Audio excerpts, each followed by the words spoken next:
ана ҳамиё баробар ба назар гирифта шава музди маошон хуб мешава ки биёен дар ватани азизи худмон хизмат кунед. госуслуги як сайти Федератсияи Русия мебошад ки барои шаҳрвандони Русия хизмат мекунад. Ассалому алайкум ба ҳама тамошобинони барномаҳои Сорбон Сафаров. тамошобинони азиз, дар канал ҳатман обуна бишен то охири видеора тамошо кунед. як ахбороти нав ба маълумоти ҳамаи шумо мерасонам, баъдан ба саволҳотон ҷавоб мегардонам. оиди конкурсе ки дар канали ма рафтеса як дист сухан мекунем. нафарҳое ки ҳозир тамошо кардесен як ҳаракати дигар кунен, камтари дигар билет мондагиҳои ҳамун билетҳои мо тамом шаванд бениҳоят хуб мешавад. рӯзи финала аниқ кардагем. рӯзи 8 июн ба вақти соати ҷумҳурии Тоҷикистон соати 22:00 дар ҳамин канал эфир мешава ва мо финала мегзаронем. ба 1000 рубл 10 дона билетон метиҳем. номерои ватсапе ки дар рӯи экран дидесен, дар ҳамин номерои ватсап картаи Сбербанк ҳастай. карта ба номи Мунис мебурояд. сумтона да карта партоен чектона рӯӣ кунен, мо билети шуморо ҷошда равон мекунем. яъне ки билет 100 рублӣ меғалта ба шумо, чӣ қадаре ки билети бисёр хариден, фоидаи шумо мебошад. яке ягон мошини девонара мебирен, мехӯрен, мегарден. ҳамагӣ 75 дона приз барои шумо мондагием. бародарои ма, ҳама касая ҳаракат кунен, ҳозир бидроен билет бихарен ки финал наздик омад. қарори нави ҳукумати Федератсияи Русия. дар Русия мехоҳанд маоши муҳоҷиронро ба музди шаҳрвандон баробар кунанд.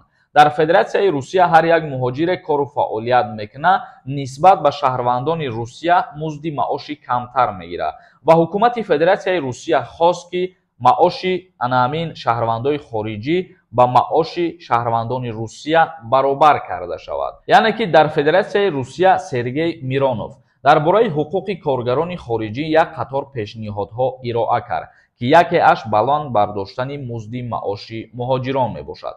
дар сатҳи қонунгузорӣ корфармоён вазифадор карда шаванд ки сатҳи маоши муҳоҷирони меҳнатиро на камтар аз он муқаррар кунанд ки шаҳрвандони Русия дар вазифаҳои шабеҳ дар субъектҳои дахлдори Русия дастрас мекунанд, пешниҳод кард Миронов.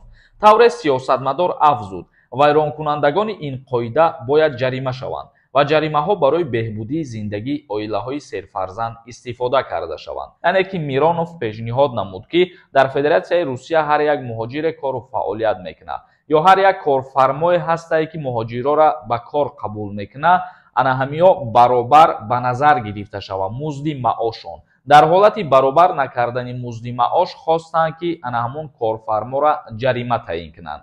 ҷаримашон дар ҳолате ки муқаррар мешава, пулаш барои оилаҳои муҳоҷире ки серфарзанд мебошанд дар Русия ҷудо карда шавад. ин як пешниҳод аз ҷониби Миронов ба ҳукумат буд ва ин пешниҳод қабул мешава ё ин ки не, дар рӯзҳои наздик мумкин аниқ ва тасдиқ шавад. баъдан боз видео мекунем, мефаҳмонем худо хоҳад. бародарони азиз, акнун хондани комментарияҳоро шурӯъ мекунем. бо диққат гӯш кунед.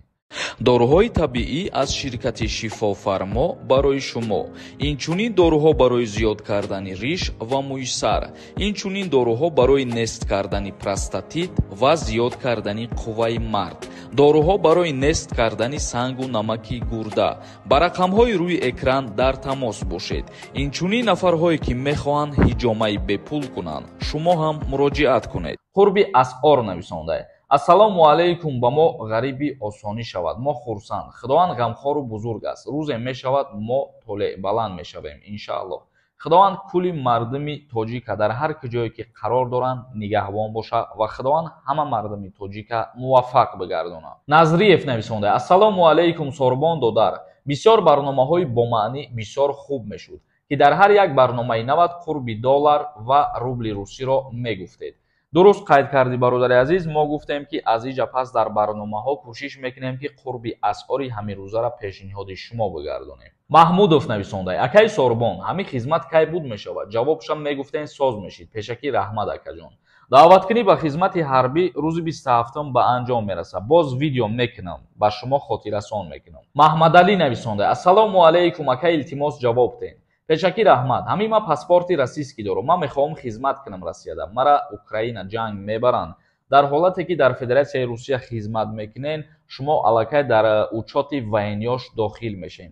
баъдан имконият ҳастае ки шуморо бибаранд. ба ҳамин хотир ма гуфтаниям ки аз дигар ҷоҳода хизмат кардан хуб мешавад ки биёен дар ватани азизи худмон хизмат кунем. Хуб мешавад ки баҳри пешрафти ватану миллат саҳми худмона бигзорем. Қурбонов нависонда: чиба ака финала дери бад монди. Ай сабаби финала камтарак дер мондем ки билетҳои мо оли ҳамаш тамом шидагӣ нестай. Ба ҳамин хотир ма аз шумо ҳамин қадар чиз мехоҳам ки нафарҳое ки ҳамарӯза видеоҳоро тамошо мекунен я ҳаракат кунен, билет бисёр бихарен, тезтар тамом шавад. Алексей нависонда: ассалому алайкум акаҷон, ҳамин депортатсияи бесрочни ҳуй мешавад? Ҳаминро мегуфтед. Пожизненный депортация кардагӣ бошам, бародари азиз, ягон роҳи ҳуйкунӣ надорад. Аз ҳамин номаш худаш маълумай бесрочни.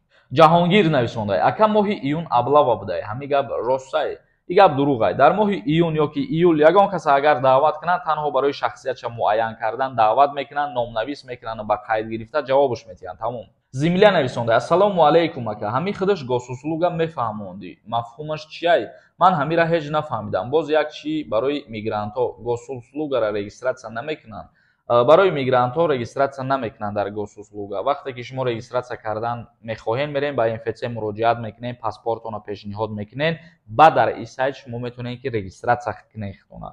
Ба тариқи электронӣ баъдан метавонед ки кору бортона кунед. Госуслуги як сайти Федератсияи Русия мебошад ки барои шаҳрвандони Русия хизмат мекунад, оиди документатсия кардан. Як каси дигар нависондаи границарам равам, виездам махкам мешава, патентам сух гирифтан натонистам.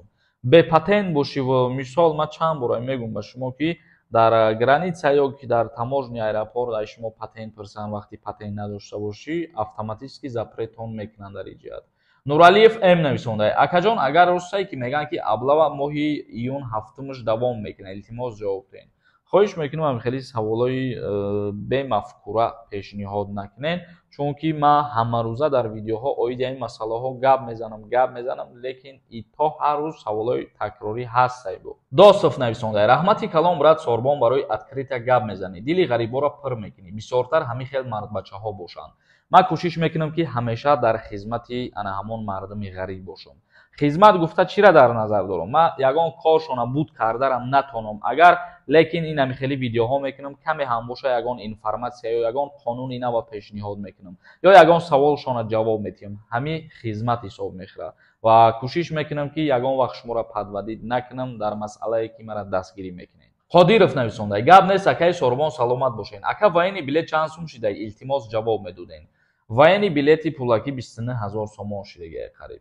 Лета нависонда: ассалому алайкум акаи Сорбон, як савол. Модарам аруса сабой биёра Россия Тоҷикистон чӣ тавр ЗАГС карда мешава? Пешакӣ раҳмат. Метавонӣ ки ба Тоҷикистон омадӣ, ай сари нав дар ҳаминҷа ЗАГС мерем, мерай ба қайд мегирен ҳардутон. Баъде ки дар Россия мисол шумо зиндагонӣ мекунед, никоҳ мекунед.